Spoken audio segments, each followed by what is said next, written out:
Hey guys, it's TheFrXion here, Tank12, however you call me, I don't really care. Welcome back to World of Tanks, and today I wanted to talk about what I perceive to be the biggest issue that Wargaming and World of Tank have currently in this game. There's a whole host of issues regarding World of Tanks. There's an entire list that we could go through, be it the premium tanks, be it tier 8, be it tier 9, like how they are power creeping tier 8 and now they're doing it with tier 9, how tier 10 is a completely unbalanced mess. There are a lot of issues with this game, and to be fair, I have completely stopped supporting Wargaming financially, although I've already invested way too much money into this game. And very recently I've read a post about someone who said that they regretted investing as much money as they did into World Tanks, that it was all for nothing. And I thought about that statement for quite a long time, because I myself have been invested in this game for a very long time. And currently, I don't think I'm regretting all the time I spent in this game. I'm not regretting all the money I spent.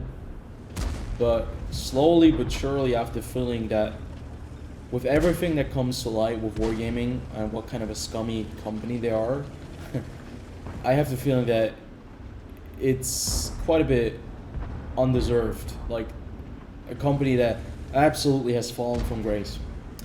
And today I wanted to talk about the biggest issue I see with this game. And I think that is the absence of skill. The factor of skill that has completely vanished from the game. Because nowadays, you don't really need to have skill. You don't need to know the tanks you're going up against. You don't need to know weak spots. You don't need to have really in-depth knowledge on the reload time of the tanks and everything, because things have changed very drastically in the last couple of years. There are tanks now that don't have any weak spots. You don't even need to learn it. The weak spot that Wargaming presents us is, basically go from the side or go from the rear. Well, from the front you cannot penetrate it, so why even try? So what is the option that they give us to fight someone effectively from the front? Someone who's hauled down, and the Bisonte C45 is also one of those tanks that fits into the category of, bullshit vehicles with the haul down mechanic. Basically, it's the absence of weak spots.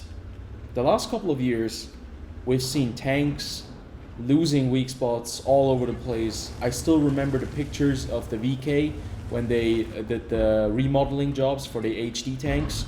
And all of a sudden, those weak spots that used to be there with the machine gun port, the lower plate, the turret, the top of the turret, everything disappeared.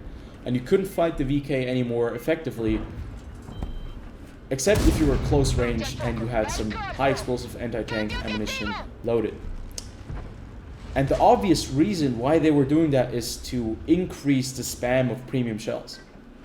Now, the history of premium shells is one of the reasons why we call it premium shells is because way back when they first had them in the game, well, since they were always in the game, they were only available for gold. So you had to pay to be able to be competitive if you wanted to play tier 10 Clan Wars. And that was the only place where I spent my gold to be able to be competitive in Clan Wars.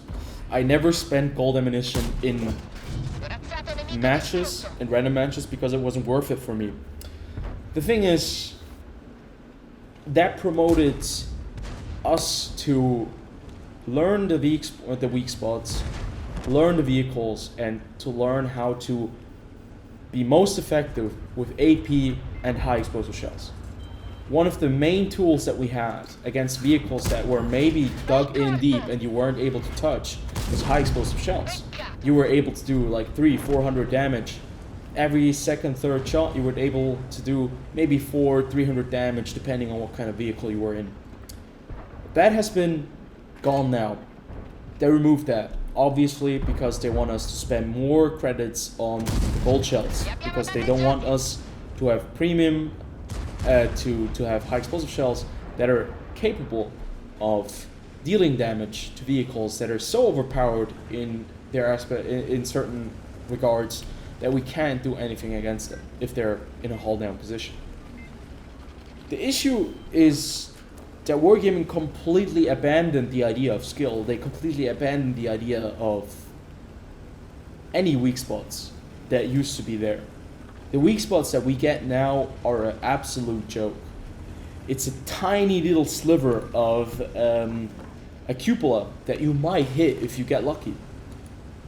This thing has no weak spot on top. If you're hull down, nothing can touch this really. Unless you load high explosive anti-tank ammunition, because then you can all of a sudden magically go through the mantlet of the vehicle. So what are the solutions? I don't just want to, bring in problems. I also want to have some solutions for them. They have to rework certain tanks. They have to bring back weak spots. There's no way around it. I think that should be the very first step. The very first step should definitely be, I'm going to stop it right here because the game is going to end in a second.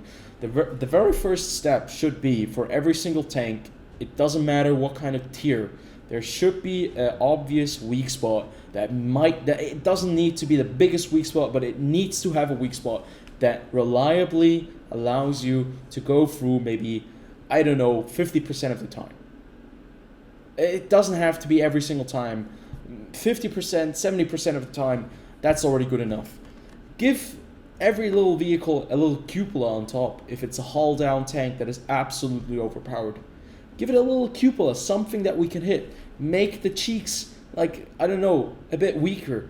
We need to have weak spots on vehicles so that we can still competitively fight against them with standard shells at the given tier. If I'm playing a tier 10 heavy tank, I should be able to pen another tier 10 heavy tank with my standard shell and not have to rely on premium shells. They should either remove premium shells or they should completely put a lock on them that you can only utilize a certain amount, only carry maybe 5 shells, so that you're very limited and you have to, utilize your AP shells. And what they also maybe need to do is they need to rework, I think what they really need to do is they need to rework how the premium shells work. If you don't want to reduce the numbers of premium shells that we can carry, how about you nerf the damage that premium shells do, still keep the same pen, and completely go away from the fact that the premium shells cost more money. How about you nerf the costs, you go to the same model as you have in World of Warships, you just have some shells that have higher pen but less damage output. How about that? If you add those two things, if you rework the ammunition type, if you rework vehicles and give them weak spots, such as the Object 279E, the Super Conqueror when it's hull down, the Chieftain, the Object 430U, the Object 268 version 4, all of those trash tier 10 tanks, then we can maybe talk about going in the right direction. Because right now, when they released that video with the Jotun tanks or Yoha tanks, whatever they're called, I was just, I'm dreading the next update. The thing is, I'm dreading the next update for World of Tanks, and that's something that's been happening the last couple of months. Every single time there's an update, I'm like, oh no, they're gonna add something into the game that's really, really broken. They're gonna add more premium tanks that are gonna be really annoying and all that kind of stuff. And they're basically huge hull down vehicles without any weak spots. You just have to look at them. They're basically huge dicks on top of a chassis that you can swing over a ridgeline and fire your premium shells at other vehicles. And I just think what is going on? The tier 9 reward tank, the concept 1B, is such a dumb concept. It's so dumb.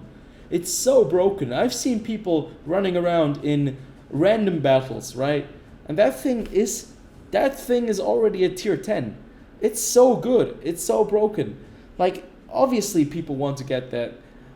And it's just they're going to ruin tier 9 now. They're going to be adding things into tier 9. They're going to power creep it even more. They started that previously already with the other reward tanks, such as the AE Phase 1, that was way too good already. You know, there are certain tier 9 vehicles that don't have any reason to be tier 9 anymore. The Type 4 Heavy is completely just a HP Pinata at tier 9. You can't play that thing at all. It's so bad. And, you know, I don't understand. I have the feeling that Wargaming, they don't play their own game, they don't care, and it's just so frustrating. Yeah, I'm not spending any more money on this game. I've stopped about 1.5 years ago now, and I haven't bought any premium tank. Like, I wanted to play and get the TheFrXion K, but I wasn't around, so I didn't have the time. I was not gonna buy it for $90, but the thing is, anyhow, it's not the best tank I've heard, but still, it's a tier 9 premium tank, and it's like they crossed the line with that, obviously, but yeah, I don't think that there's no line that Wargaming would not cross. There's basically no line they would not cross. So yeah, this was just a little bit of a rant video because of the Yoha tank that they added. I just needed to talk about that because it baffled me that there are new tanks coming in, and it's just going to be more tanks without a weak spot, and I'm going to be not looking forward to all that kind of stuff. But either way, tell me what you think about the biggest issue in World of Tanks. I think this is currently the biggest issue I have with this game, and I have no idea if they're ever going to be fixing it or not. But my money is on they're not going to fix anything. They're just going to make this even worse.